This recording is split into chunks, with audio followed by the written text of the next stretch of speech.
Dober večer. Ura je.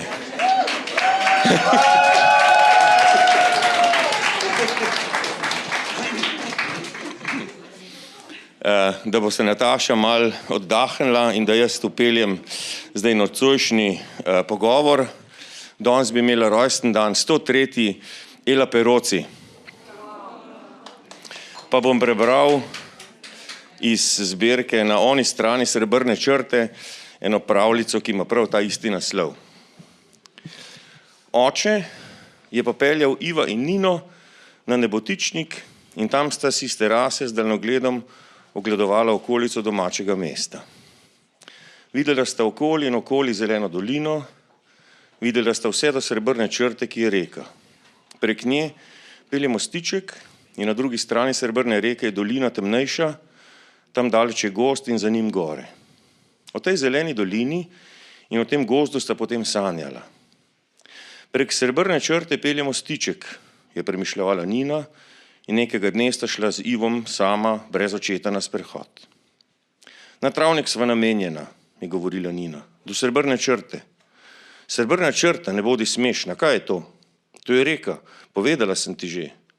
Reka, ki je oddaleč srebrna, tja stva namenjena. Ivo je prejel Nino za roko, pojdiva, je rekel, in sta šla. Veliko ulic sta prehodila in še dolgo sta hodila po predmestju, da so jih že noge bolele, ko sta končno prišla na travnik.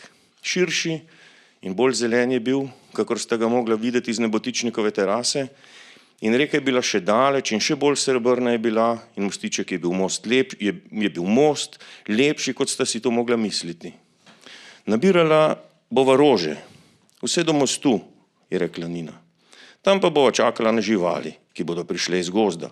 Vse živali, ki nas imajo rade, pridejo in se nas nič ne bojijo. Naprimer medved, to bo čisto majhen medvedek. Ti le pripoveduj, je rekel Ivo. Potem sta nabirala rože, vse do mostu, kakor si je Nina želela.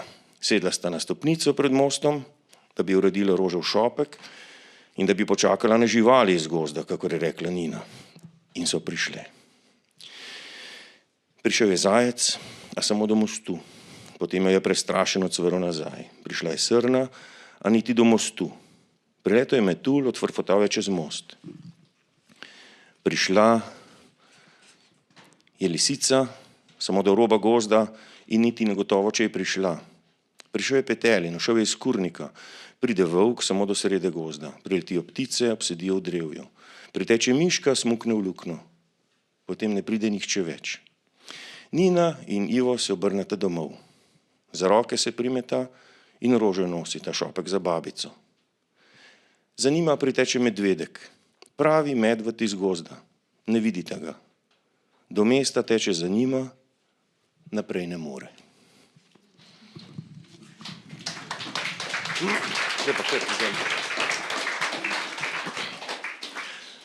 Zdaj, Nataša, tvoje otroštvo je polno literature, zdaj se ne vem, tudi Ele Peroci ali bolj Kajeta Nakoviča. To je eno vprašanje, drugo je pa, tu se zdaj seveda pojavlja mesto na eni strani, na drugi strani pa tisto, kar je ven iz mesta, ta narava. In ti imaš pravzaprav oba ta dva dela zelo, zelo živa. Imaš manjša mesta, tako kot so Maribor, pa Ljubljana, ki je malo večja, pa imaš Berlin, ki je ogromen, pa Milano, pa imaš majhne kraje, kot je zdaj tvoj Jurovski dol. Kakšno je zdaj tvoje doživljanje mest, pa mestec, oziroma podeželja, narave, pa mesta? Dober večer in hvala, da ste me počakali.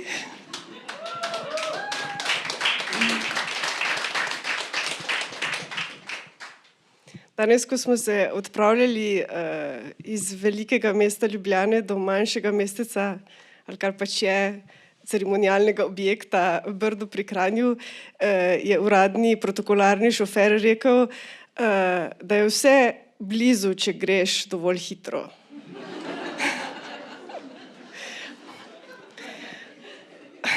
Včasih se pa pač malo podaljša. In nič pametnega nimam o tem zapovedati, kar si me vprašal ta hip. Rada bi samo povedala, da ko pišete Jurovski dol, se dol piše z veliko začetnico. Prosim. To pa seveda vedno, ja, ker je pač lastno ime in to ni dol. No, ti to veš, a ne? No. No, na Ministrstvu za kulturo ne vejo. Okay. Zdaj pa, kar se te hitrosti tiče, hitrost pa vsem teče verjetno v Berlinu drugače, kot teče v Jurovskem dolu. Kako je pa s to hitrostjo zdaj?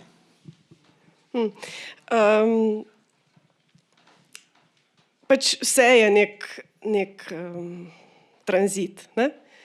In tudi umetnost je tranzit, kot veš. Je pa tudi pač ta zmožnost, za katero se nam zdi, da je nimamo v resnici, pač ker ura bojda zmeraj teče, ampak kar nam umetnost daje, je to, da mi širimo in neke prostore, če želimo, ne? Tako da hitrost je v bistvu pač kako mi dojemamo in kako se mi postavljamo v neke prostore in koliko časa si za neko hitrost vzamemo. Zdaj, moj čas, če me sprašuješ o tem, je v Berlinu zelo počasen, ker pač jaz hodim v Berlin kot medvedka, se zapirati v svoj berlog in tam skušam kar najbolj razširiti ta čas, da bi ga bilo čim več in da bi torej bila hitrost čim manjša, da bi lahko premislila neke stvari, da bi jih lahko napisala, da bi jih lahko prebrala. Medtem ko na vasi, kjer se zdi, da reči tečejo počasneje, je pa ta ritem narave, ki se je zadnje čase pač čisto zmešalo in res brzi ves čas, tako močen, da pač zelo malo tega manevrskega prostora ostaja in je treba pač ves čas prežati na to, kdaj bo tista dobra ura, da bi nekaj postorili, pa kdaj bo potem padla prava noč, da bomo lahko tudi kaj prebrali. In zdaj pač vsako leto, zdaj smo v takem času, nekje pač januar, februar, začnemo ugibati, kako leto nas čaka, ne? Kaka hitrost nas čaka, je pravzaprav vprašanje, ne? Koliko bomo dobili teh tako imenovanih oken, kot jim rečemo, da bomo lahko kaj v miru naredili. In ker pač jaz bom šla kar takoj v sredico težave, ker pač živimo v podnebnem zlomu, je teh oken zato, da bi si lahko mi vzeli čas, vedno manj. In je hitrost je res pač divja. Ampak zdaj, če imaš ti recimo na kmetiji živali, ali pa če imaš sadno drevje, ali pač drevje zdaj, ali pa žito, ali pa poljščine, kakšne druge stvari, verjetno je razlika, a ne? Ja, potrpežljiva moraš biti, ne, ja, to je res. Ampak kar se tega časa tiče, mislim, a je drugače, če ti nimaš živine? Seveda. Ker potem ni treba vsak dan, jaz imam študentko, eno gor reče, oprostite profesor, ne morem priti na predavanje, kot ne moram nafutrati. Ne? Pa razumem globoko, ne? Ampak zdaj verjetno pri drevju najbrž ni take sile. Je. Ali je? Seveda. Pri obiranju, pri obrezovanju? Drevje je zahtevna reč. Pri vsem, ne? Pri vsem, še posebej pa pri vseh teh tihih, malih, bojda, mislim, večinoma nevidni živini, ki živi pač na drevju in kjer spet pač moramo približno zavohati čas, v smislu, kdaj je preveč vlage, kdaj je preveč nekih vzponov in padcev temperatur, kar imamo zdaj nenehno. In takrat pač moraš ti zaslišati, da pač drevo rabi. Da ji daš zafutrati, ali pa da ji vzameš zafutrati, ali pa da jo, ne vem, z nečim podpreš. In tega je pač vedno več.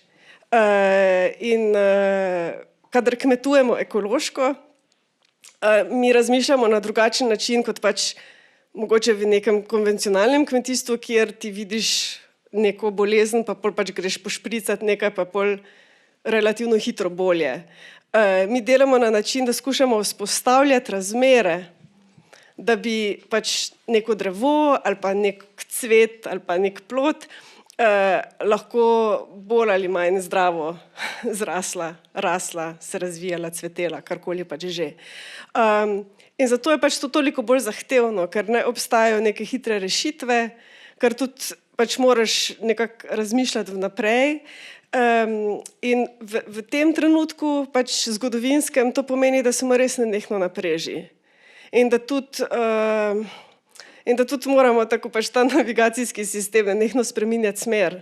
Kako se ti že zdi, zdaj bomo pa imeli en teden mraza, pa bo mir, se ti pa potem zgodijo, ne vem, 3-4 dnevi res zelo toplega vremena, ko pa se, ne vem, marelici že zazdi, da bi lahko začela cveteti, recimo. In potem se moraš ti zdaj s to marelico zmeniti, da malo še počakaj, ker pač čaka malo, 10. februar, mislim, 11. Ne. Zdaj ti si rekla, zadnjič, ko sem bral, ali pa ko si imela pogovor, zdaj si nebrž oblegana tako, da se počutiš ko jabka v preši, ali kako zdaj zadnje čase. Skratka, da je poezija zelo podobna kmetovanju, oziroma da kmetovanje je poezija. V čem je zdaj ta podobnost, ali pa v čem vidiš to podobnost? Jaz sem v bistvu dolgo časa mislila, da imam take težave na kmetiji, zato ker pač res nisem imela pojma o kmetovanju, ko sem začela kmetovati. In ker smo pač, ne vem, sem odrasla v učiteljski družini oziroma v okolju, kjer je neko znanje, uradno štempelj, da si ti nekaj študirala, da nekaj znaš, da to pač ti daje legitimnost, da se z nečim ukvarjaš, in se mi je zdelo, jaz nikoli nisem prebrala ene knjige o kmetijstvu.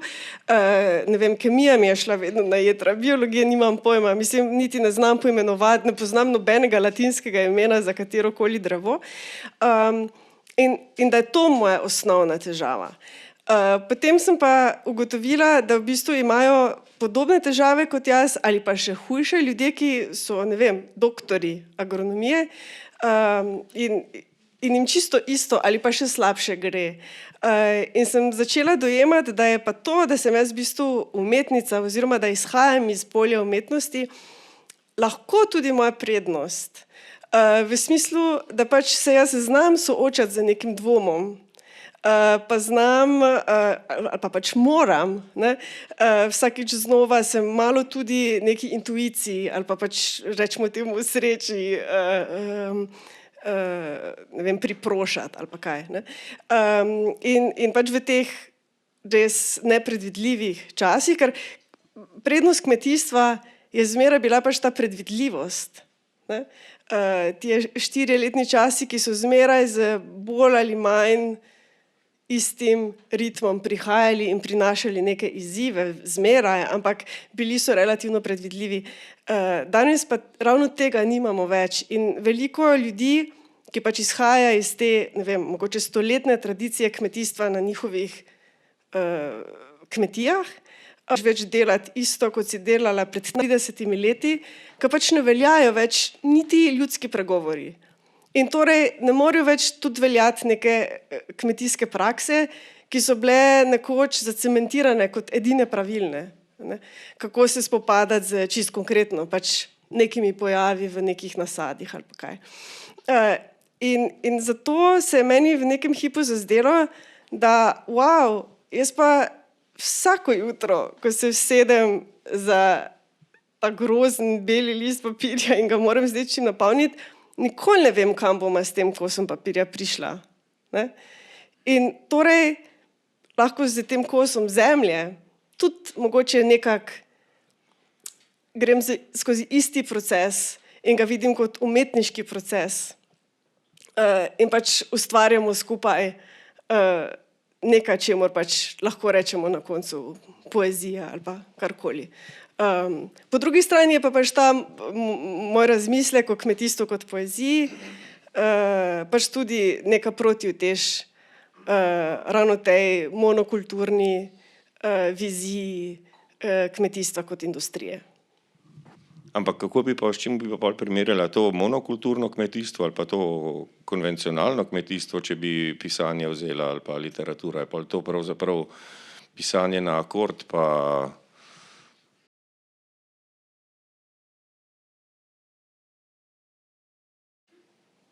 ali ni primerjave? Mislim, da sploh ni primerjave tu. Ne, mogoče ne.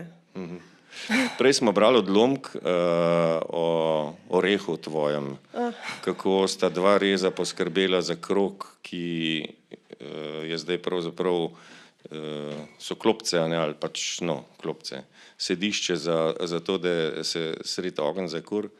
Jaz se spomnim enega kmeta tudi iz Soške doline, ki ima pa ovce, ne, in je kamp imajo tam in je rekel, da je zmeri drva priprav pač tem ljudem, ki so v kampu, tam je kurišče in pol je rekel pač zakurte si, ne, in je rekel, da vedno, čist vedno ob ognju se zberajo in potem se začnejo pripovedati zgodbe. Kako je to zdaj pri tebi? Točno tako. Kdo pa pride? Pridejo vaščani tudi ali pridejo tisti, ki pridejo na obisk na tvojo kmetijo? Kako to, kdo pravzaprav prihaja ali pa pride? Zelo različno, ne? Zelo različno, ampak pač mi smo bili na začetku predvsem zelo bankrotirana kmetija, ne? In bolj si je bilo treba pač nekaj izmisliti, kaj bomo zdaj, in drevesa ne moreš kar posaditi in pol naslednje leto že imeti šnops in ga prodajati, ne? To traja in kaj bomo zdaj v tem vmesnem času. In potem je bilo treba ne zgolj zaradi finančnega minusa, ampak tudi zaradi nekega manjka smisla v tem. Meni se nikoli ni zdelo, da sem narejena za to, da pač samo krompir okopavam, ne? V smislu, jaz rada pač tudi okopavam krompir, če je treba, se mi je zdelo, da pa so mogoče druge stvari, v katerih sem pa boljša, ne? In potem sem se skoraj da malo zatekla k temu mladinskemu delu. Veliko oseb, še posebej pa oseb ženskega spola v moji ožji in širši družini je pedagogin. Bodisi vzgojiteljic, učiteljic, in mogoče pač to imamo v nekih genih ali pa kaj. In sem odkrila mladinsko delo in zelo hitro pač vzpostavila neke možnosti, da mladi ljudje, pravzaprav iz cele Evrope, prihajajo na našo kmetijo in tam nekaj počnejo. Na začetku so to bile bolj kratke delavnice, zelo hitro sem se zaljubila v pač gradnjo z zemljo, ugotovila, kako neverjetno vključujoč material je zemlja, ki nam omogoča, da delamo skupaj, ne glede na to, kdo smo in kaj sicer znamo ali pa česa ne znamo. In smo pač začeli z temi kratkimi izmenjavami mednarodnimi mladinskimi.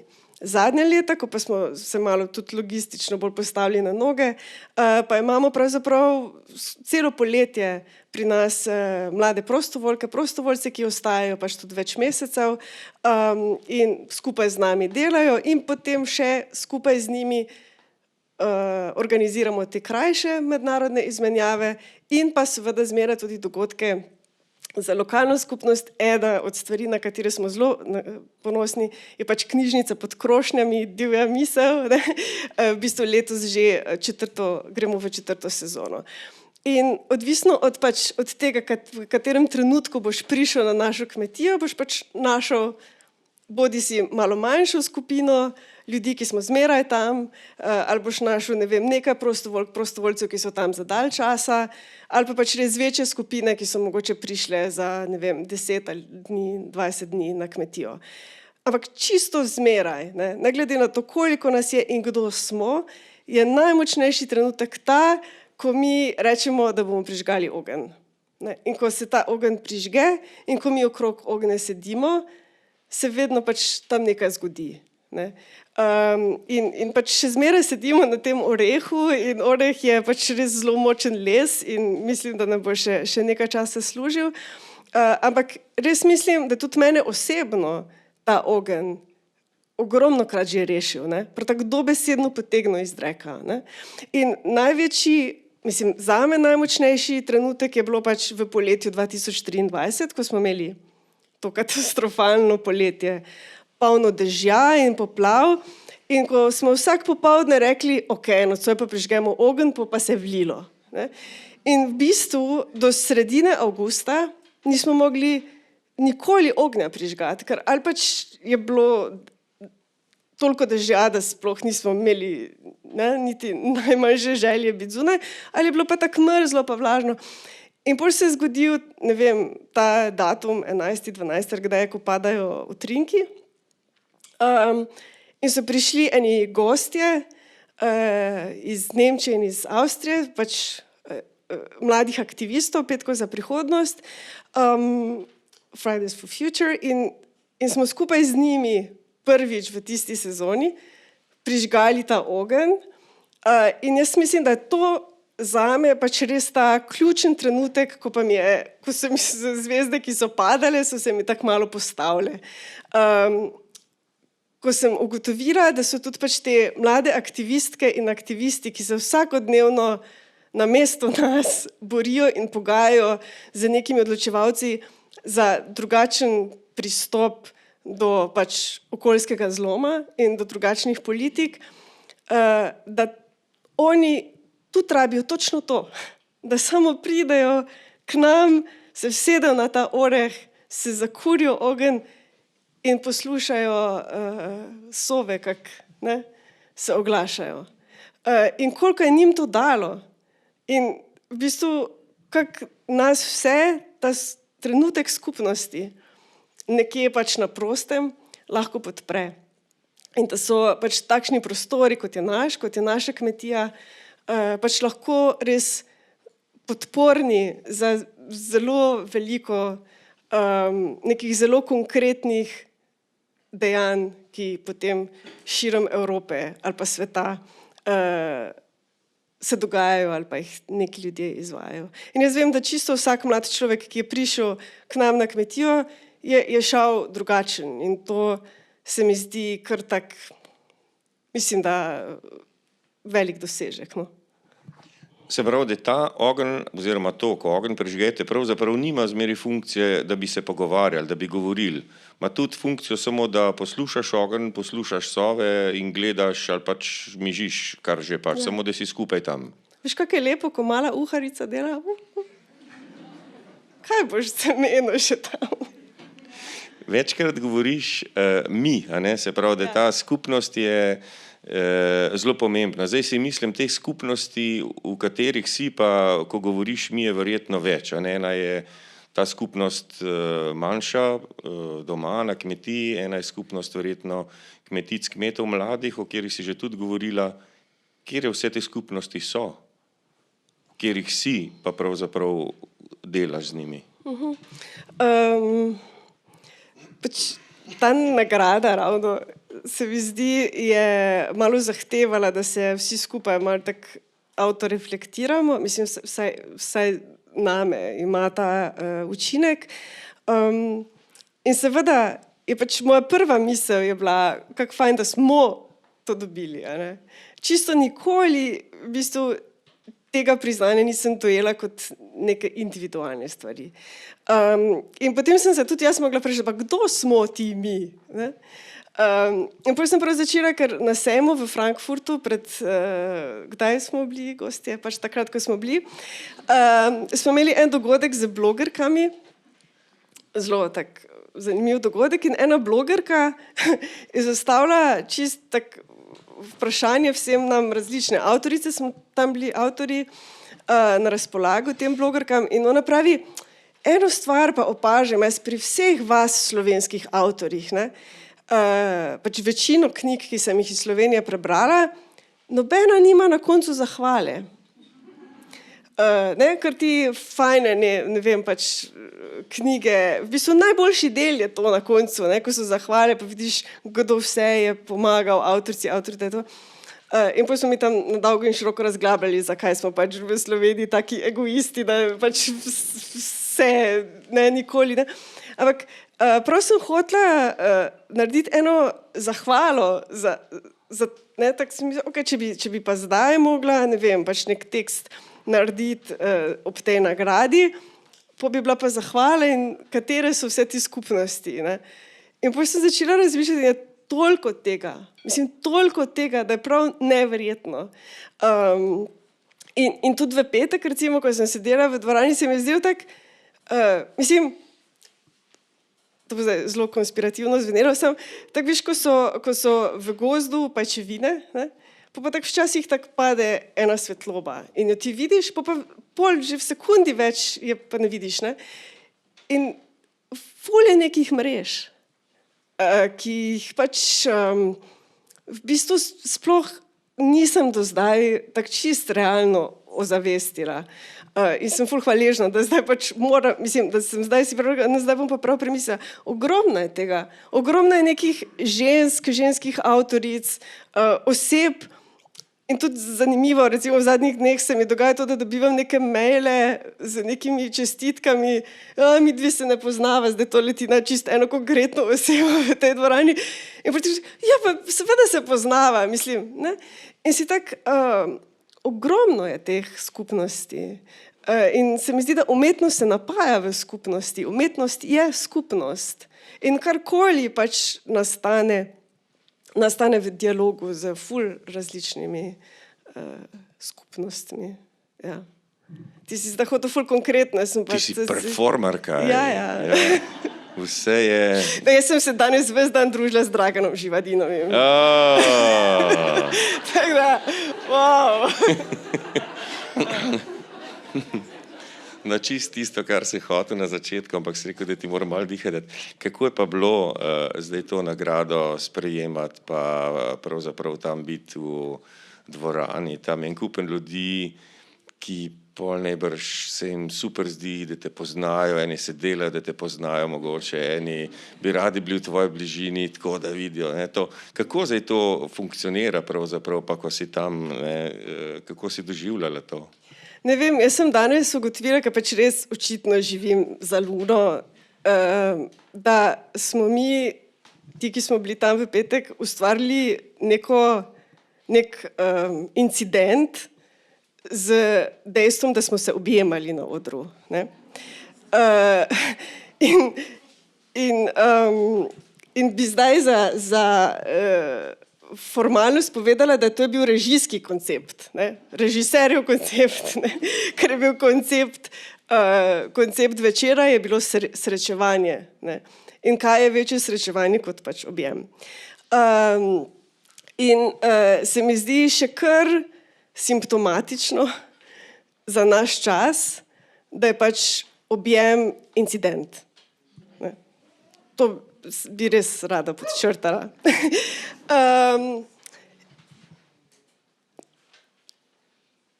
Jaz sem bila popolnoma šokirana nad tem, kako mi je bilo fajn v petek. In mislim, da nisem bila edina. Ker pač točno ta incident, ki se je zgodil zelo spontano, je v bistvu pač meni osebno pomenilo pač to, da smo tam skupaj in da nas je ogromno in da pač go borderless. Ja, s temi objemi jaz ne vem, a to je incidentno? Ja, pa je, da je proti protokolu. Ja, pa to te pa glih ne zanima, lej, se te pa nas ni, ne. Ja. Zdaj publike ne vidiva, ker imava toliko luči, ampak, zdaj pa malo boljše. To bi samo povedal, pa nima zveze, zdaj ima pa zvezo, globoko zvezo z vsem, kar si govorila. Enkrat je prišel na Celovško univerzo k nam Dalaj Lama in je rekel, da bi rad nagovoril študente. In potem so mu dali predavalnico in predavalnici so bili študentje in spredaj pač nekaj tehle politikov, najprej so se pogovarjali, potem je on prišel za pult in je začel predavati, je začel govoriti in je imel takole roko. In je tako govoril, enostavno sploh ni nič se oziral, je govoril, takole govoril in pa se je čudno zdel in je govoril s takole roko in pač, ja, okej. Dokler se ni nekdo spomnil, da je dvignil zavese, ker je bila temna dvorana in ko je videl publiko, je pa spustil roko. In se mi je zdela ena taka gesta človečnosti, da čisto vse kaj povedal, ampak pravzaprav on je ljudem govoril. Ne? On je govoril tistim in bi jih rad videl, ne? Obraze bi rad videl. in ko jih je zagledal, je dosegel svoje. Skratka, en mikrofon, ali pa tudi, če ga ni, imate vprašanja, če jih imate za Natašo, bi zdaj jih lahko začeli postavljati.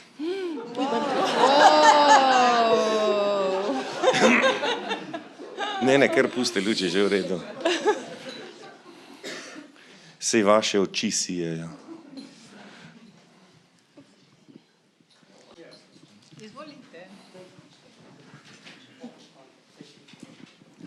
Hvala. Rekli ste, da veliko mladih prihaja k vam iz tujine. Pa so te mladi, recimo, drugačni od lokalnih mladih in v čem? Nič niso drugačni, samo drugačno izkušnjo imajo. Ne. To je bilo, mislim, meni se zdi resnično velik privilegij to, da sem jaz lahko vsako poletje obkrožena z toliko mladimi ljudmi in s toliko mlajšimi od sebe. In dobivam pač res ogromno nekih lekcij in prva lekcija je bila pač, kako se meni moja izkušnja zdi samoumevna. In pač ta izkušnja poznavanja, ne vem, intuitivnega poznavanja narave, pa nekih zvokov, pa nekih rastlin. Večina mladih v Evropi, ali pa tudi globalno gledano, tega danes nima. Medtem ko pač mladi v mojem lokalnem okolju pa še večinoma pač to imajo. Ne. Ampak to je edina reč. Ne. In zaradi tega, ker nimajo pač te izkušnje, so relativno nezaupljivi do narave, ne vem, strah jih je hoditi bose ali pa, ne, pač rabijo en čas, da začnejo hoditi bosi ali pa to. Jaz sem zelo presenečena nad tem, kako malo mladih v Evropi zna voziti kolo. Pri nas je pač to in res vsako leto imamo vsaj 2, ki se pri nas naučita voziti kolo. Meni se zdi to ful pomembno, ne? Da lahko greš pol se voziti, ko je treba kaj povedati. Ne, drugače pa pač se mi sploh zdi brez veze zdaj, da bi govorila o neki skupini kot taki, kot o njihovih lastnostih pa to. Za mene je pač predvsem res ta privilegij delati z mlajšimi od sebe in z vedno bolj mlajšimi od sebe. Ko sem se začela ukvarjati z mladinskim delom, so bili to moji sovrstniki in sovrstnice, zdaj pa so v bistvu prihajajo njihovi starši po njih, pa so moji sovrstnice, sovrstniki njihovi starši. Ne?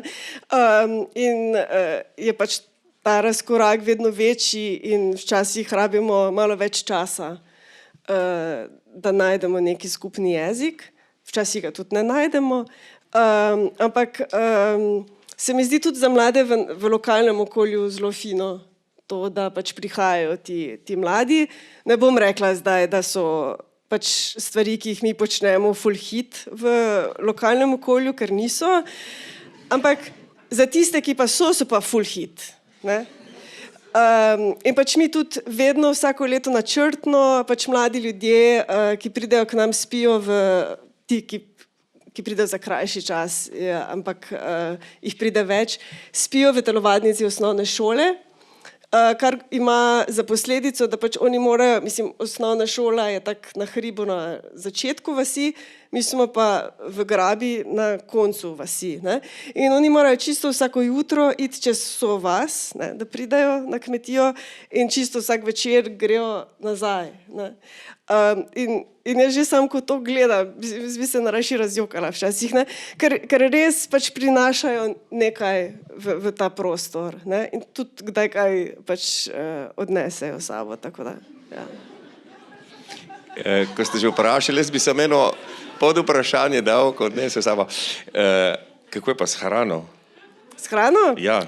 S hrano, to je Nekaj rečeš, da če se kolesa ne znajo voziti, pa je včasih komu bosom zobr, mogoče je jabolko z drevesa jest ali pa krompir, da je to mogoče... Ja, o tem pišem v Po vsej sili živ, o tej izkušnji, kako se en dečko požgal na koprivah. Ne? Res hudo požgal. Ne? In jaz pravim, pa Aleks, pa če sem ti rekel, imej dolge rokave, pa to ne. Pa pravi, jaz sem Portugalec, mislil, da pač mi ti razlagaš dolge rokave zaradi sonca. Ne? Jaz ne rabim tega, ne? In pol je že bila ta jezikovna, mislim, če bi mi v portugalščini rekli, da je to kopriva, bi zelo verjetno se ne bi požgal, ampak pač nismo tudi mi bili na to pozorni. In ko se je to zgodilo, so bili ti mladi ljudje že 2 meseca na kmetiji. Ne? In to je bila prva skupina prostovoljcev, ki so pri nas bili dalj časa in takrat so meni vsi alarmi tak, res zazvonili in smo se vsedli v krog, ne, zdaj pa je tukaj nekaj res hudo narobe. Ne? Mislim, jaz nimam pojma, kdo vi ste. Mislim, in jaz vam 2 meseca tu razlagam o materini dušici po nekih Armanovih preparatih, vi pa ne veste, kaj je kopriva. Ne? In mi je Antonella iz Madrida v bistvu me je nadrla, ne? Da pač res, kaj si jaz mislim, da je ona meni vsaj 5-krat že v tem času povedala, da je prvič obrala slivo iz drevesa, prvič je, ne vem, obirala borovnice. In kak je to fajn, ona je vse čas govorila, meni je bilo danes tako fajn, ker sem prvič v življenju obirala borovnice. Jaz pa nisem čula tega. Da je ona rekla, danes sem prvič obirala borovnice. Jaz sem čula, kak je bilo njej fajn, ker sem pač to hotela slišati. Ne? In mislim, ja, vsakodnevno se učimo pač točno tega, ne? Iz kako različnih okolij pač prihajamo in kako dragoceno je pač to, kar mi vsi sklepam, ne, zdaj po sebi, jemljemo za samoumevno, da pač lahko utrgamo jabolko z drevesa, lahko poberemo borovnice, lahko gremo v gozd po kostanje, ne? Mi smo narod nabiralcev, da smo pač, ne vem, vsak ve vsaj za 2 gobi, kako izgledata. Ne? Tako da ja, ne, večina mladih, ki prihaja k nam, tega ne zna, ne zmore, si pa želijo zelo. Samo ne vejo, kaj to pomeni. Ne? Ja. Kar dajte, prosim, z vprašanji še.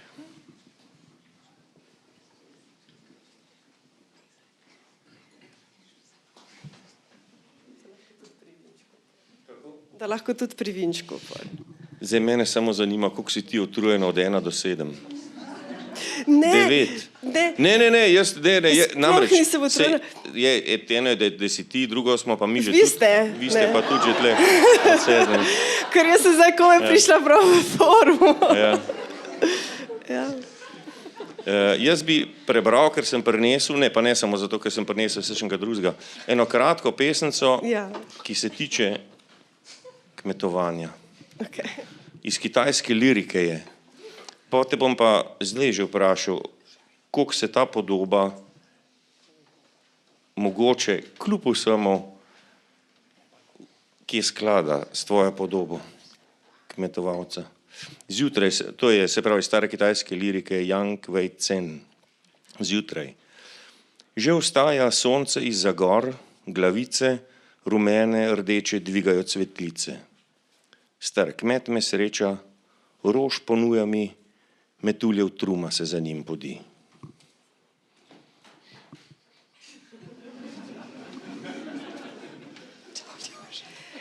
Jaz sem se zavedla, kaj počnem na svoji kmetiji, ko so se na njo vrnili metulji.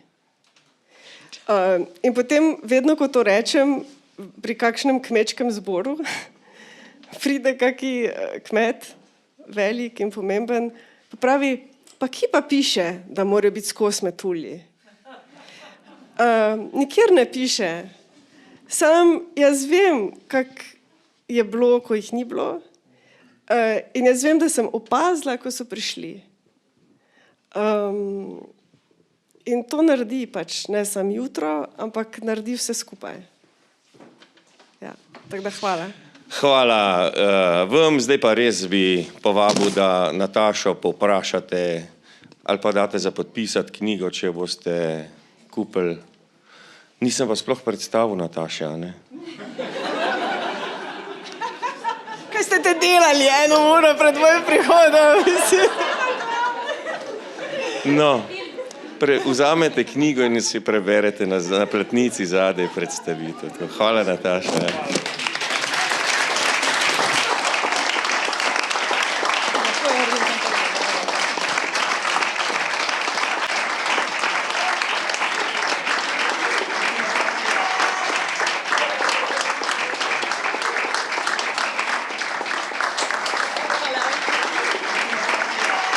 Nataša Kramberger, zaradi katere smo danes tukaj malo zamuja, ker v Kranju je danes potekal popoldan pogovor z nagrajenci in nagrajenkami in malo zamuja.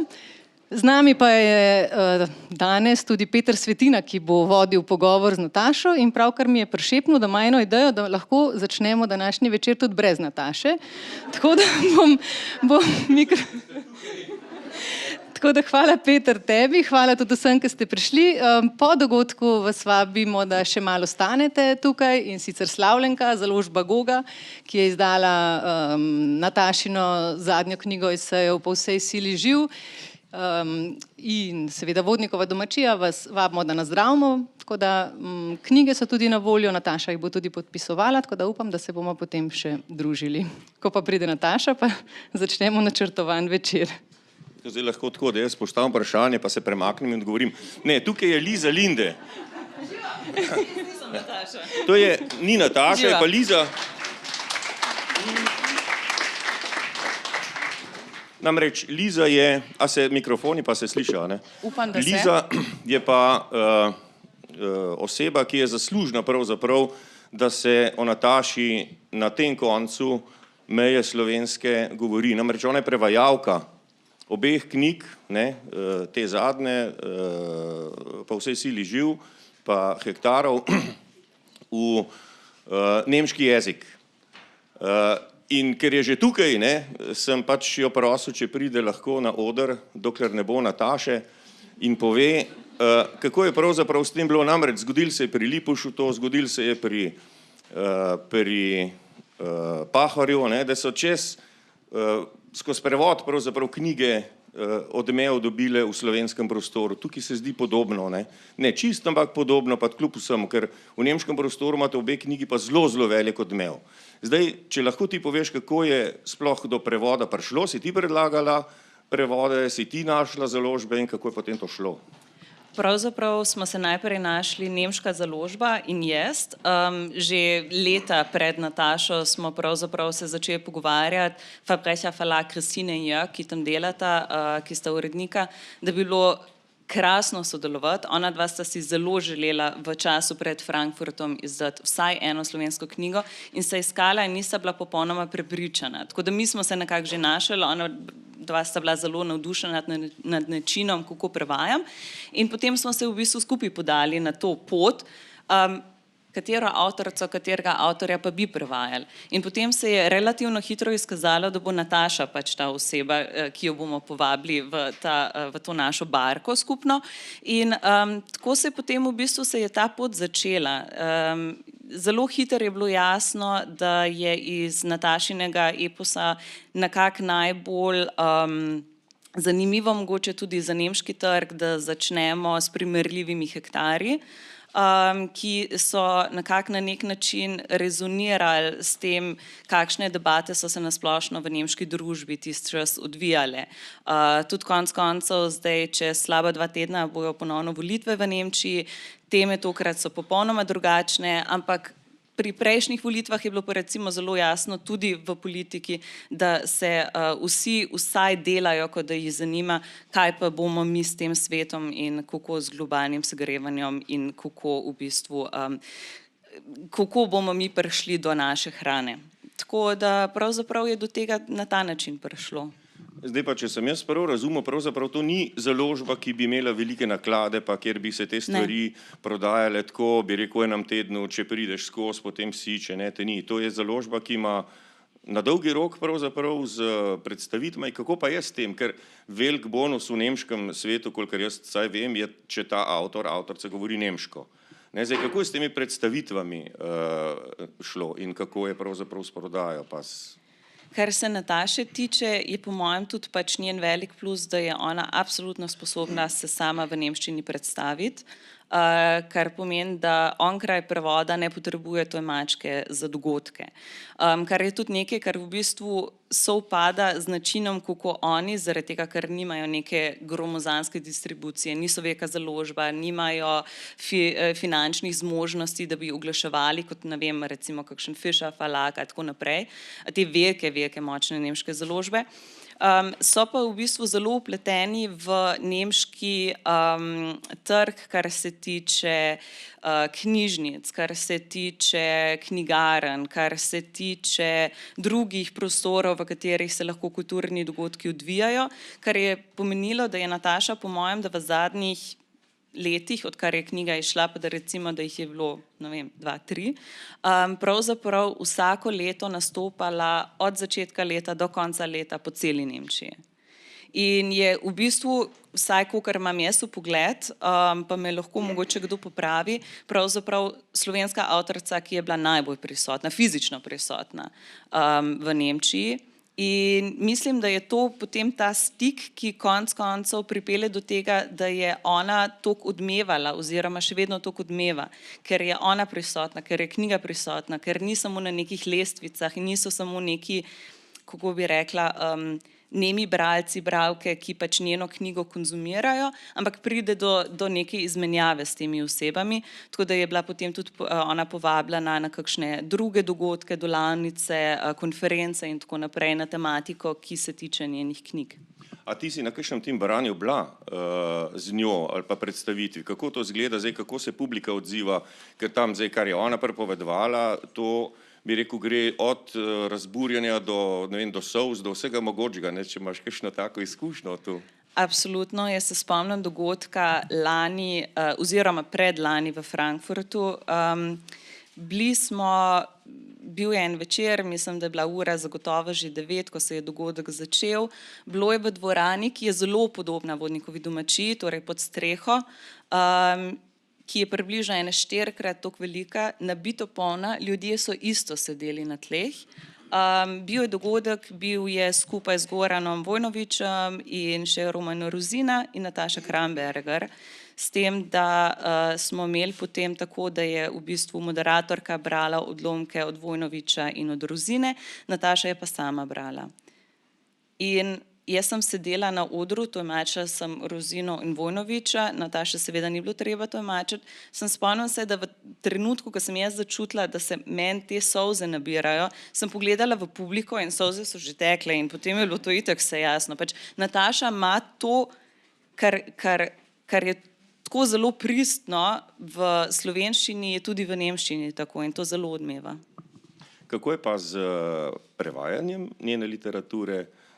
V vsakem tekstu verjetno se najdejo jezikovne in siceršnje zadrege. Eno je pa to eno, drugo je pa prenašanje teksta v drugo kulturo. Zdaj ti si v obeh kulturah doma. Kako je pa to bilo delati? Jaz mislim, da teh jezikovnih izzivov je pri vsakem tekstu dovolj. To ni vezano nujno na to, a je to zdaj leposlovje, kakšno drugo, pač tukaj so te izzivi, ki jih imamo prevajalke, prevajalci itak stalno. Nataša je imela seveda ene par posebnosti noter, to je ta neka kmetijska terminologija, s katero se ona ukvarja in potem našteva razne naprave, s katerimi ljudje obdelujejo zemljo in iskreno, jaz ne vem kaj preveč o tem. Tako da sem jaz v bistvu podobno kot Nataša tudi jaz listala vse te slikce, vseh teh nekih agrarnih mašin, kako prekopavajo in a je to zdaj v levo ali v desno in tako naprej. Kar se pa tiče v bistvu tega prenašanja njenih, jaz mislim,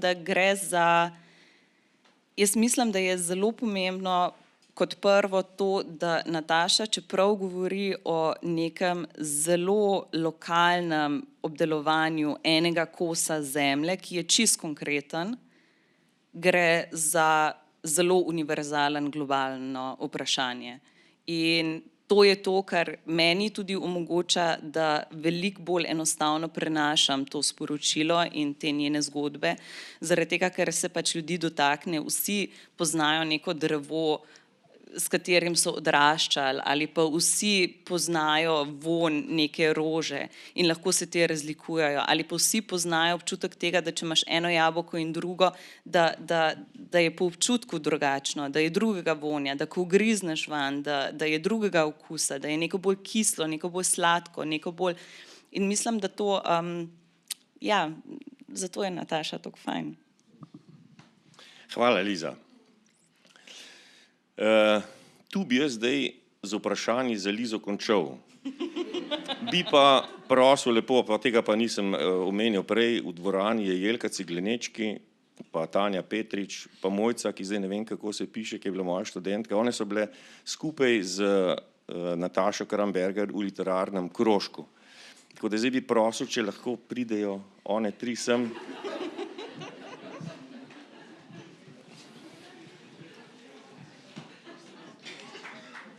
Hvala, Liza.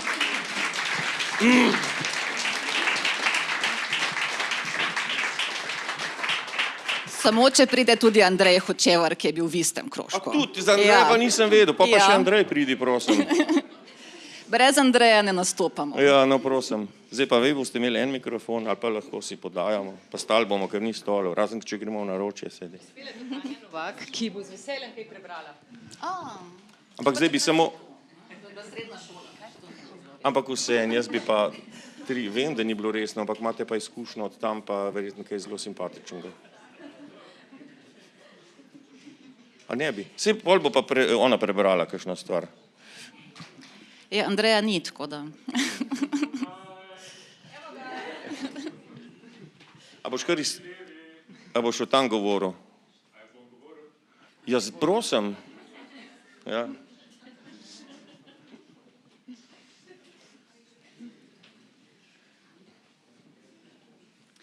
Andrej, mislim, da je najbolj kompetenten sogovornik tukaj, ker mislim, da je bil tudi urednik od Nataše.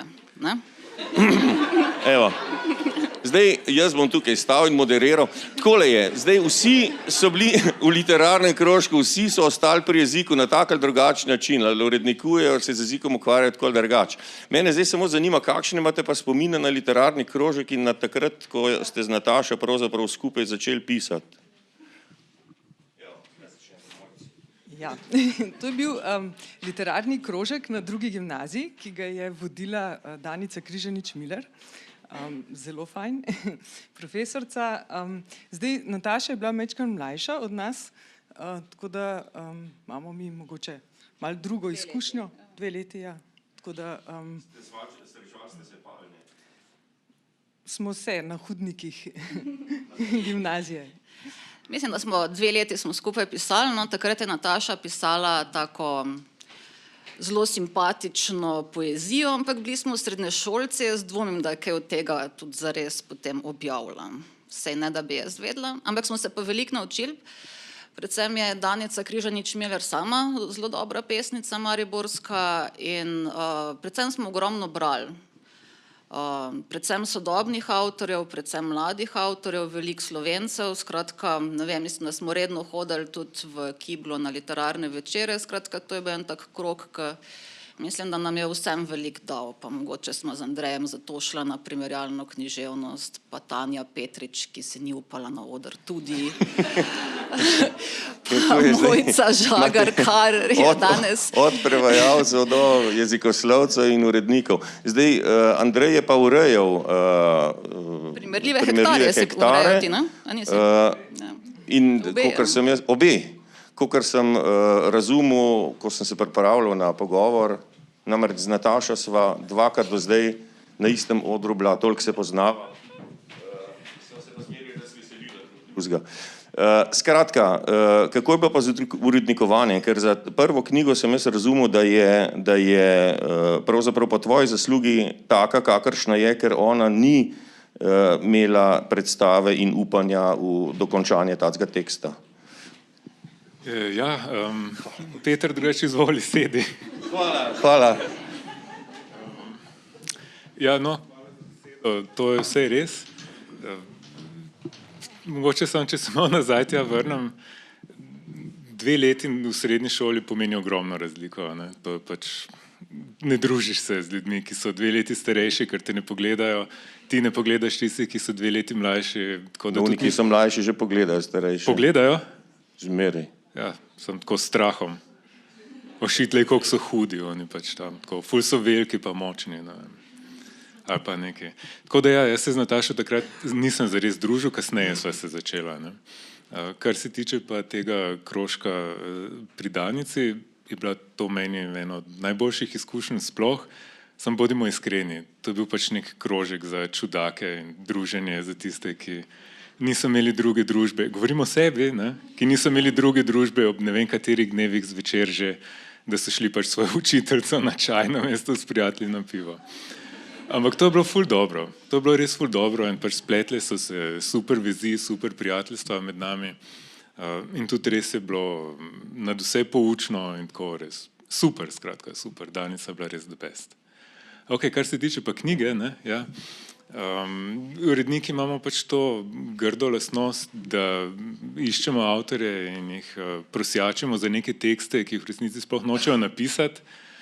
V najboljšem primeru za tekste, za katere mogoče ne vejo, da bi jih radi napisali. Ne vejo še tega. Ne? In se mi zdi, da tako mogoče bilo tudi pri Nataši. Jaz sem takrat imel nek feeling o tem, kar ona počne, bi morala napisati neko knjigo, nek roman, točno tako, kot je dejansko nastala. Ne? Nekaj, kar je roman, pa hkrati tudi ni, pa kar pred 7 oziroma več kot 8 leti, mogoče še ni bilo kot žanr toliko popularno, kot je mogoče dan danes. Ne? Neki taki hibridni žanri, ko so, nočem reči, da je autofikcija, ampak nekaj, kar je hkrati malo eseistično, malo osebno, je pa tudi nek roman, bere se kot neka zgodba, ima neko svojo linijo. Ne? In točno taka knjiga je dejansko iz tega nastala.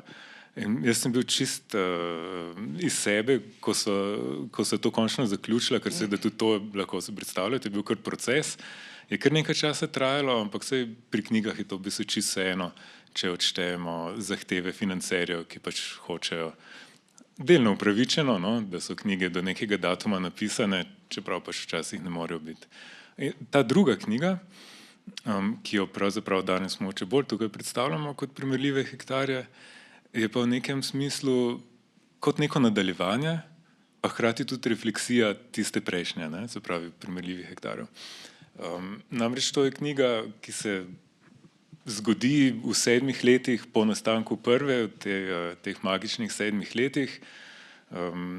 Pripovedovalki, mogoče bolj konkretno Nataši, se zgodijo razočaranja, dobre stvari, skratka vse mogoče, za kar v prvi knjigi še ni bilo prostora, ali pa še ni bilo jasno, ne, pravzaprav, da se bo vse to zares zgodilo, ker v prvi knjigi ona šele postaja kmetica, šele prevzema to kmetijo in začenja neko novo zgodbo, ki po 7 letih pač polna nekih žuljev in tudi prijetnih spominov. Ne. In druga knjiga je torej neke vrste mogoče bolj eseistična, bolje na tak način beremo, tudi napisana je bila, tudi napisana, kolikor vem, no, zdaj to boš, da vprašamo potem Natašo, ni bila napisana tako v enem kosu, ampak kot serija nekih samostojnih tekstov, ki so se potem povezali vedno bolj, ne, v neko zaključeno celoto. In še, kar je zanimivo, če se ne motim, se je knjiga najprej šla v nemščini. Ne. Tako da tu so pa spet neki drugi uredniki imeli prste vmes, da se je to sploh zgodilo. Ne. In zgodba se s tem zaključi. Pri tej drugi pa pravzaprav nisi imel toliko, ne rečem intervencije, ampak toliko pravzaprav dela, da bi ta druga knjiga nastala. Je pa že šlo bolj spontano pri Nataši. Ja, tu sem bil pač urednik, ki je delal v bistvu z zaključenim tekstom. Ne. Tako da, če bo zdaj kdo primerjal slovensko pa nemško izdajo, pa če nista isti, potem sta to pač nemški pa slovenski urednik malo zakrivila, da so tu pa tam kakšne spremembe. Ne. Ampak nisem pa dal niti pobude, niti nisem bil od začetka zraven. Ne. Kar je mogoče bolj običajno, čeprav bi se uredniki večkrat želeli biti od začetka pri celem procesu zraven. Ne.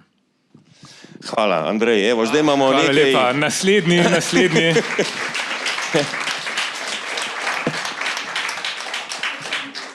Za vse te intervencije hvala. Zdaj pa res branje. Ali je že Nataša tu? Ne, zdaj se pa Nataša javlja iz Kranja in sporoča, da rabi še 20 minut, da se res opravičuje in zdaj je naš predlog, da ponudimo, da odpremo kakšno pianino že brez Nataše, da malo pijemo in Anja Novak se je prijazno ponudila, da nam bere Natašino knjigo, če se strinjate s tem. Če pa kdo rabi malo pauze, pa tudi lahko 15 minut preživite še v okolici Vodnikove domačije. Pa hvala za razumevanje. In tudi za vso improvizacijo tebi, Peter. Anja, izvoli.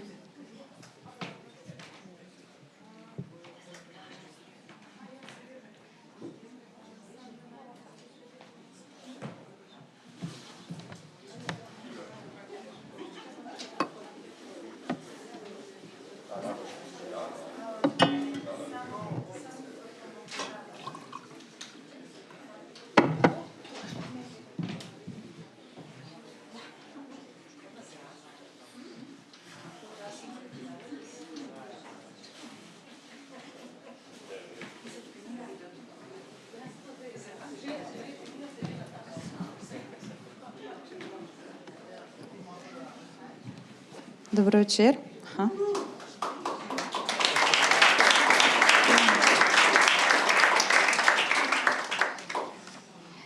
Zdaj sem tukaj nekaj iskala.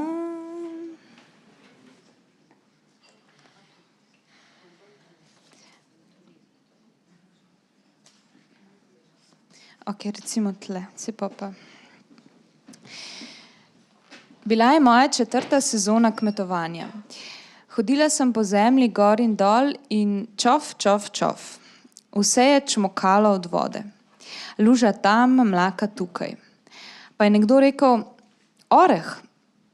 Res, stari velikanski oreh sredi dvorišča se je posušil.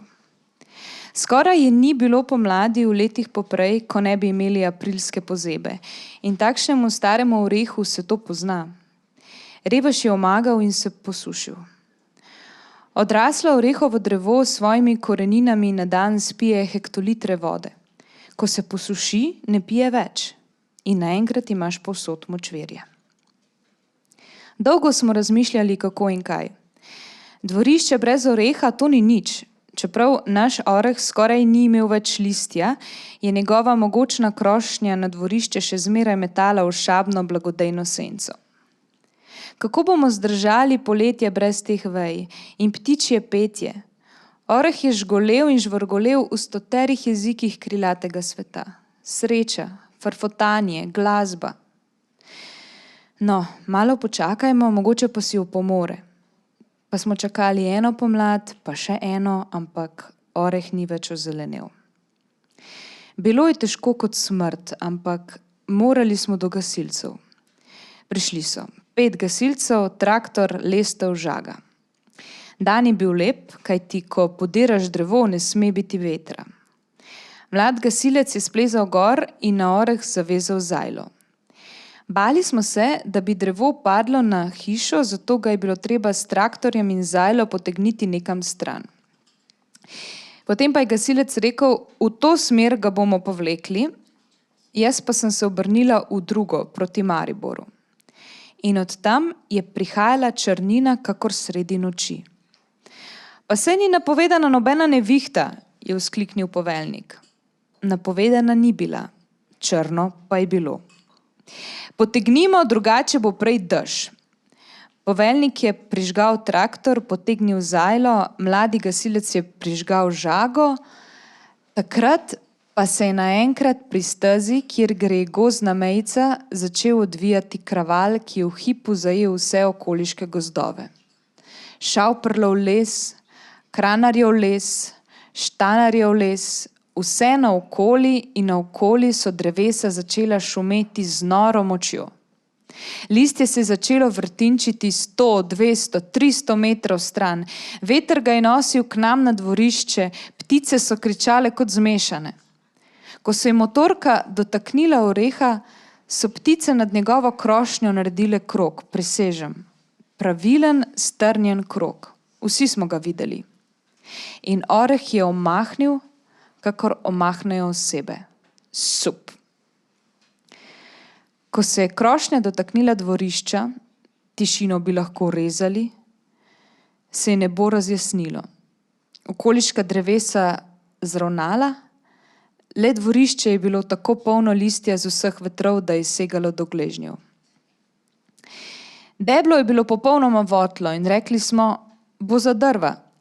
Gasilci so naredili 2 ureza, da je šlo deblo na 3 dele, pa se je en del odkotalil sem, drugi tja, tretji se je obrnil malo navzven. Gasilec je rekel, kaj boš zdaj to sekala za drva? Glej, kakšen lep krog se je naredil, tukaj se lahko sedi. Sedli smo in res, bilo je perfektno. Točno v krogu okoli zunanjega kurišča, kjer smo ob večerih prižgali ogenj in si pripovedovali zgodbe. Arhitektka ne bi mogla narisati bolje. Kaj zdaj, boš dala kaj za pit? Je rekel tisti, ki je s traktorjem vlekel zajlo. Šla sem proti hiši, da bi prinesla piti. Pred mano pa se je za staro lipo odprla dolina. Po dolini potok, nad potokom pa Mavrica. Zasvetila se je čez horizont kot jasna misel. Ne 1, 2 Mavrici, mogočni. Postalo mi je slabo, da sem se morala za trenutek nasloniti na podboj vhodnih vrat. Mavrici sta žareli čez nebo neustrašno in nepopustljivo. In ko so gasilci odšli, je zazvonil telefon. Oma, kaj pa delate? Moja oma je doma točno na drugi strani doline. Vse, kar se zgodi na naši kmetiji, vidi in sliši kakor na dlani. Nič, oma, oreh smo podrli. In oma, a ja, zato se je vse tako drlo. In tako vam povem, moja oma je slišala. 5 gasilcev je slišalo in videlo. Jaz sem slišala, videla, pa še malo me je treslo zraven. Naš oreh, ko je padel, ni bil sam. In ne le to. Naš oreh je vedel, da ni sam. Bil je darežljiv z vsem, kar ga je obdajalo, in vse, kar ga je obdajalo, je bilo darežljivo z njim. Od rojstva do smrti pa še dolgo po njej. Kajti mi še zmeraj sedimo v krogu na njegovem deblu. Vsako jesen zbiramo gobe štorovke na njegovem štoru in jih vlagamo v kozarce s kisom za ozimnico v dolgih zimskih nočeh. Spomladi v njegovih suhih vejah, ki smo jih razžagali na kose in zložili na kup v sadovnjaku, zborujejo ptice šmarnice, potem ko se vrnejo iz svojih južnih počitniških letovišč. In danes, ko se približuje nevihta, huronskemu vetru kljubuje novo, čisto majhno, a trmasto in odločno mlado orehovo drevo, ki raste iz njegovih starih korenin. Znova. Oreh ima posebno glavno korenino, srčno. Videti je kot koren in raste navpično navzdol. Že pri enoletnem drevesu je lahko srčna korenina daljša od 1,5 metra. Srčno korenino se orehovo drevo sidra v globino in od tam v krošnjo črpa vodo, hrano in novice iz podzemnega sveta. Kdor želi takšno drevo uspešno presaditi, mora poskrbeti, da ob izkopavanju ne poškoduje srčne korenine. Zato mora kopati v globino, dokler se ne pretolče do tja, kjer se neskončni koren konča. Seveda ni šlo zlahka in od napora sem bila rdeča v obraz. Bolj ko sem vihtela štihvile in lopato, globje je šel koren. Bila je zgodnja pomlad, skoraj zima. Le nekaj dni pred tem sta v našem gozdu padli smreka in bukov in pod sabo skoraj pokopali mojo mamo. Simon in Dotimi, prijatelja, ki imata kmetijo v sosednji dolini, sta ponudila, da izkopljem majhno orehovo drevo, ki se je samo zasadilo ob njuni hiši, in ga presadim v svoj nasad na vzpetini pri gozdu. Zgodnja pomlad je bila skoraj zima, na bližnjih hribih sta kraljevala mrzel veter in šibko sonce, a s čela mi je kapljalo od vročine in zadihanosti. Glej, kako lepo vama uspeva po vsej sili živ. Zastrigla sem z ušesi. Simon in njegova babica, ki je prišla na obisk iz Maribora, sta sedela ob mizi pred hišo, nedaleč od mojega kopalnega delovišča, in zavita odeje kramljala o tem in onem. Po vsej sili živ? Kaj pa je to? Ni bila zgolj radovednost. Nujno sem potrebovala malo pauze pri mrcvarjenju tiste luknje. Ja, tista lepa roža tam. Simonova babica je s prstom pokazala na okensko polico s podolgovatim cvetličnim koritom. Čeprav je bila še skoraj zima, je bilo rasje v koritu bujno in kipeče, da sta okno in vsa hiša kar pokala od življenja in zelenih sokov. To pač ni po vsej sili živ, je vzkliknil Simon in v isti sapi, to počne zmeraj, zato ga radi kličemo profesor, iz neke svoje tajne zakladnice besed potegnil serijo latinskih imen lončnic, divjih cvetlic, zimzelenih trajnic in enoletnic, ki bi po svojih lastnostih lahko ustrezale ljudskemu poimenovanju, ki ga je izbrala njegova babica, torej po vsej sili živ. Vztrajal je, da lončnica na oknu ni to, za kar je babica trdila, da je, in ponujal druge možnosti. Medtem ko je govoril po slovensko in latinsko, je babica odgovarjala po ljudsko. Kje? Tisto je uhlek. Ne, tisto tam pa so lizike, ono pa so treski. Bilo je ljubko. Zapletla sta se v klopčič, iz katerega ni bilo izhoda. Kajti njegove niti so vodile na začetek časa in na vse strani sveta. Na otoke, v doline solz in onkraj prelazov smrti za 7 gora in 7 voda. Klopčič se je motal in vozlal in zapletal in na katerem koli koncu sta ga poskušala zagrabiti, zmeraj se je spletla zagata. Za isto zel sta imela na tisoče različnih imen in čisto vsako ime je bilo pravšnje. Kajti vsa ta imena, pogovorna, ljudska, narečna, smešna, poetična, grozeča, opominjajoča, pripovedujoča, groba, slastna, kočljiva, jasna, so pričala o enem samem in istem in nezgrešljivem izročilu našega sveta. Veščini preživetja. Žmahtnega in plodovitega, kljubovalnega in bojevitega, enega skupnega, celovitega, po vsej sili živ. Kamorkoli po svetu bomo šli, kjerkoli pristali, vselej bomo v kakšnem kotu hiš, dvorišč ali vrtov, med obrazi, med dotiki, med prsti, med objemi, tam, kjer so zložena pisma ali družinske skrivnosti, ob vznožju drevoredov ali na vršičkih zaraslih pol, v jutranji zari ali v kriku sove, ki napoveduje noč, naleteli na imena zeli, imena krajev, imena križišč ali imena vodostajev, ki brez sence dvoma pričajo o ljudeh pred nami. Naših prednikih, ki so iz stoletja v stoletje vselej in povsod odpirali oči in srca in naročja, opazovali jutra in pozorno spremljali večer, ter naravo poimenovali tako, kakor jim je narava govorila sama o sebi. Vsaka roža, vsaka zel, vsak metulj, ki lebdi nad drevesno vejo, vsaka trava in vsak koren imajo nezamenljive lastnosti, neponovljive in edinstvene. Kajti narava je svojeglava in samosvoja in ima značaj. Pozna silo in slo, voljo in upor. In nič in nihče ne more spremeniti teh spoznanj. Za vselej upisanih v besede, ki jih še zmeraj danes in jutri in vsak dan izgovarjamo v jezikih, v katerih se sporazumevamo, se šalimo, režemo kruh in nekje vmes pripovedujemo tudi o samih sebi.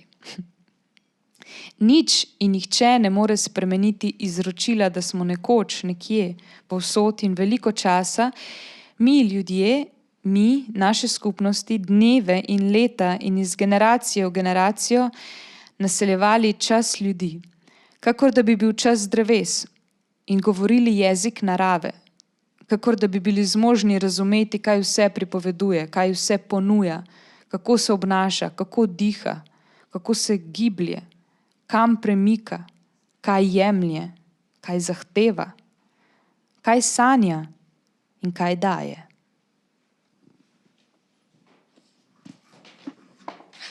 Vodo, a šampanc, joj, s alkoholom.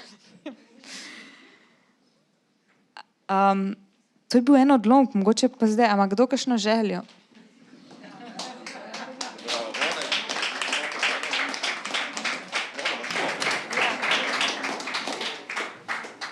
Resnično, tisti, ki ste brali knjigo, če ima kdo...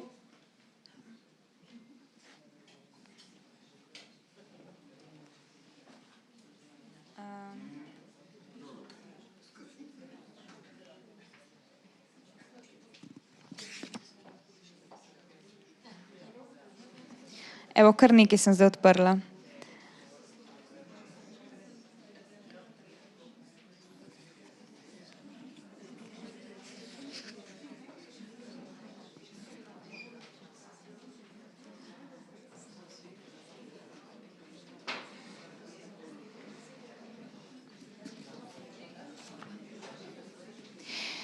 Z veliko natančnostjo se spomnim trenutka, ko sem na svoji njivi prvič zagledala puščavo, Lakoto. Bil je zgodnji april in že tedne ni deževalo. Polje ječmena, ki bi moralo po vseh pravilih kipeti od življenja, srebrno-zelenih nijans, se je paralo v globoke, rumeno-sive razpoke, zlovešče in gole. Z veliko natančnostjo se spomnim, zasovražila sem sonce. Sonce, ki je ilovico na moji njivi vztrajno spreminjalo v beton. Nič ni moglo tam skozi, krajina se je zacementirala v grozeče, neprebojno, žgoče polje, po katerem so se namesto mladega žita razraščale divje zaplate osata, pirnice in bodeče neže. Doživela sem panični napad. Ljudje, ki so bili še malo prej moji ljubi prijatelji, so me nagovarjali v jeziku, ki mi je bil tuj. Kakšna sijajna pomlad, ja, krasno vreme imamo. Zasovražila sem njihova osončena ramena, njihovo radost in črna očala po zadnji modi, s katerimi so zrli v mobilne ekrančke in se širokimi nasmehi in v kratkih majicah objavljali po spletnih profilih čez in čez. Branč v parku, martinčkanje ob reki. Zasovražila sem parke in reke in mobilne ekrančke. Seveda sem zasovražila spletne profile, branče in kratke majice v aprilu. Vse to. Lakota in puščava, sem ponavljala sama zase. A kar je bilo še huje, samota, ipika. V mojem dojemanju sveta je naenkrat zrasel visok betonski zid, ki je vse moje dneve, vse moje upe in vsa moja prizadevanja razdelil na pol. Mi proti onim, jaz proti vsem.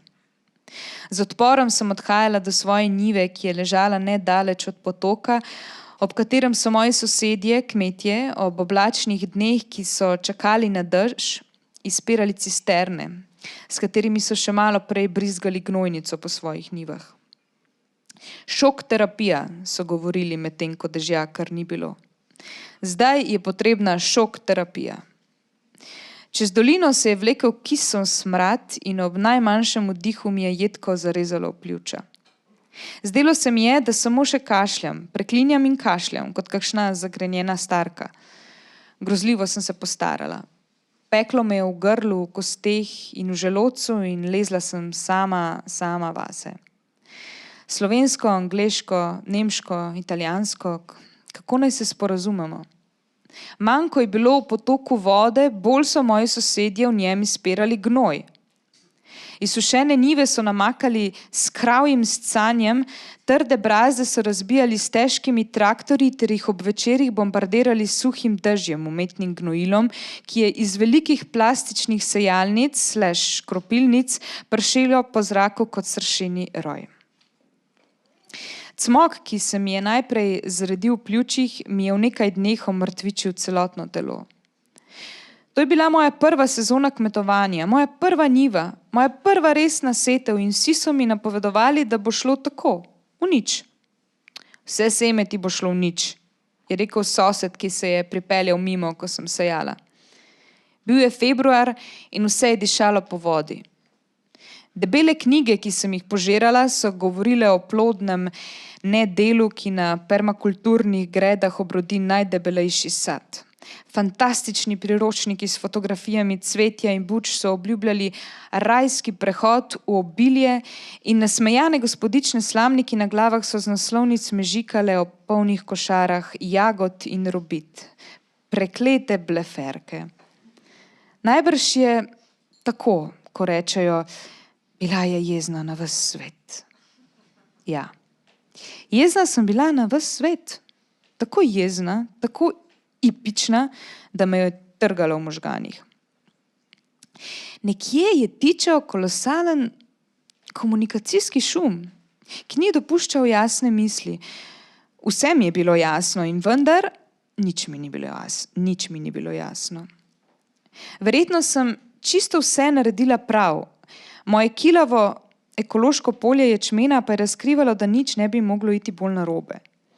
Le stežka sem odbijala hehetanje sosedov, kmetov, ki so pokroviteljsko ponavljali že 100-krat izrečene puhlice. Saj se boš navadila, saj smo ti rekli, pa se boš pogruntala, no. Skupni imenovalec vseh komentarjev je bila ideja, da bi vsak kmet, ki ima količkaj pameti v glavi, v hipu izbral ekološko kmetijstvo, če bi bilo tole možno. A kaj, ko ekološko kmetijstvo za kmeta, ki ima količkaj pameti v glavi, preprosto ni možno. Predaleč je prišlo, je rekel sosed s kombajnom, ki je julija prišel žet moj piškavi rumeni ječmen. Brez špricanja in umetnih gnojil nič ni več možno.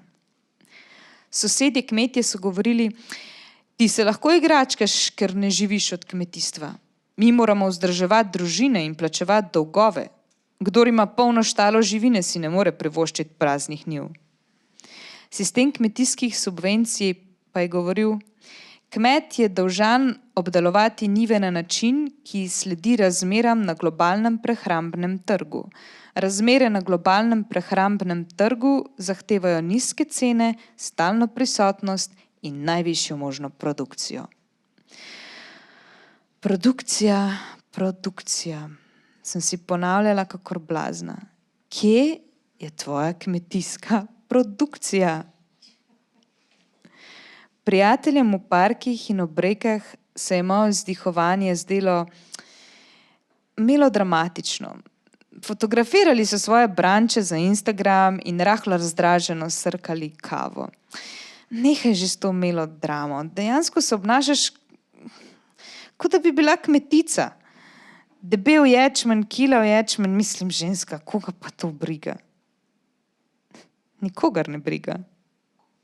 Nikogar ne briga. Moja njiva nikogar ne briga, premajhna je, prazna in še ekološka. Kakšna izguba časa.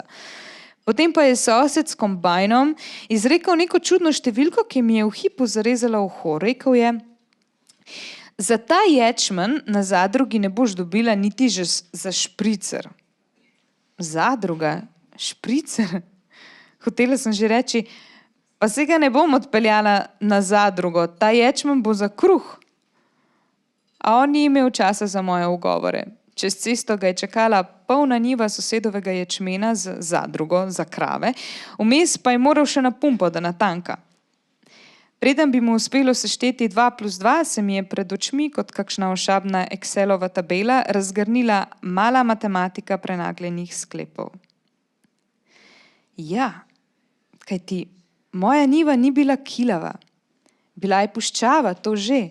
Bila je beton, a dala je ječmen za kruh. Moj kruh. Naš kruh. In zadosti ga bo za 3 leta.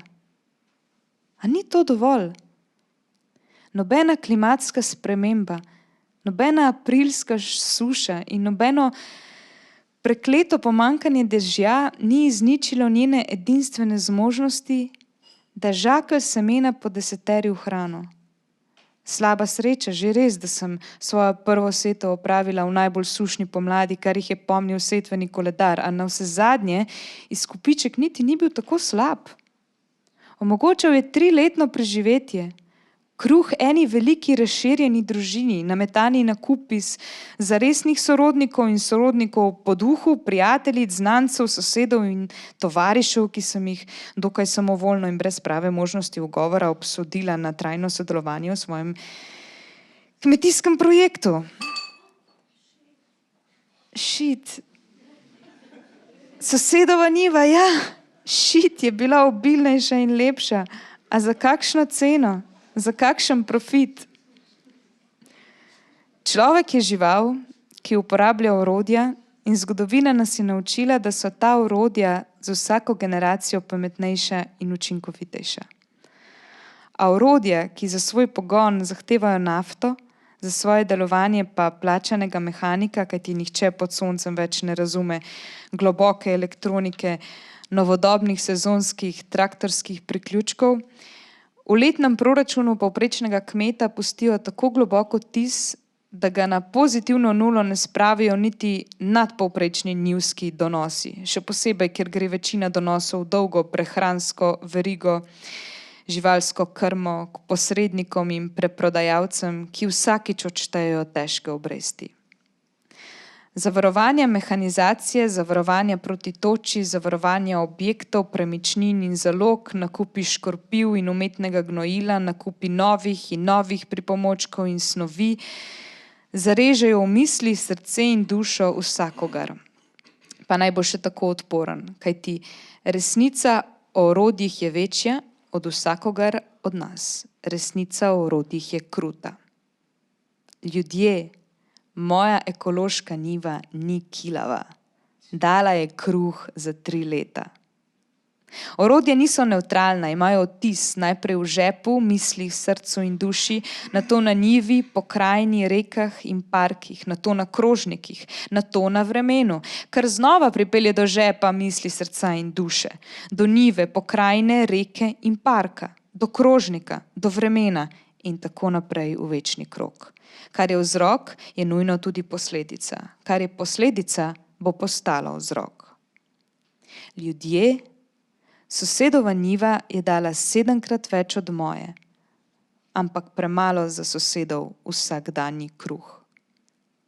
Kmetijstvo je povezano z naravo in nič na svetu ne more izničiti te skrivnosti. Nobeno orodje ne more ugnati milijarde delovnih bakterij in gliv, ki živijo in delajo po svoje, ki grizejo zemljo in bljuvajo zrak in ki omogočajo nekaj tako temeljnega, kot je vzklitje semena.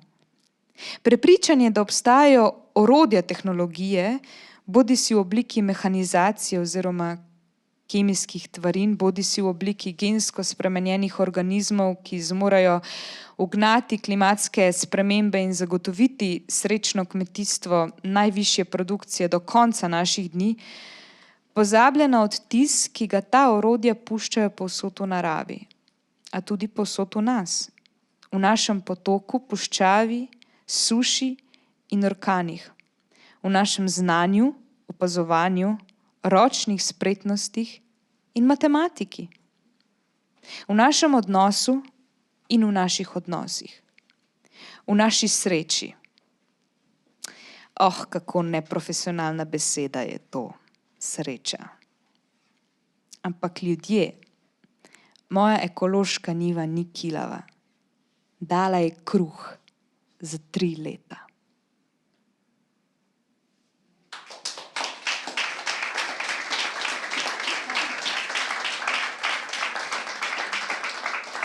Ko sem padla v prikolico s svojim ječmenom, ki ga je kombajn, kakor dež, razsipal po lesenih tleh, je sosed zavzdihnil: "Ni dosti, nekaj pa bo.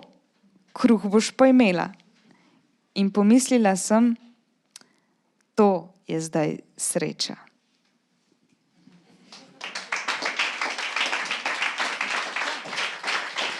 Hvala, draga Anja Novak, Anjuta, drugače pesnica in igralka v Mladinskem gledališču. Hvala, Anja, ker si vskočila. Zdaj pa Nataša že skoraj tukaj, ampak naredimo 5-minutno pavzo, če gre kdo na stranišče in tako, in potem čez 5 minut začnemo. Super, hvala.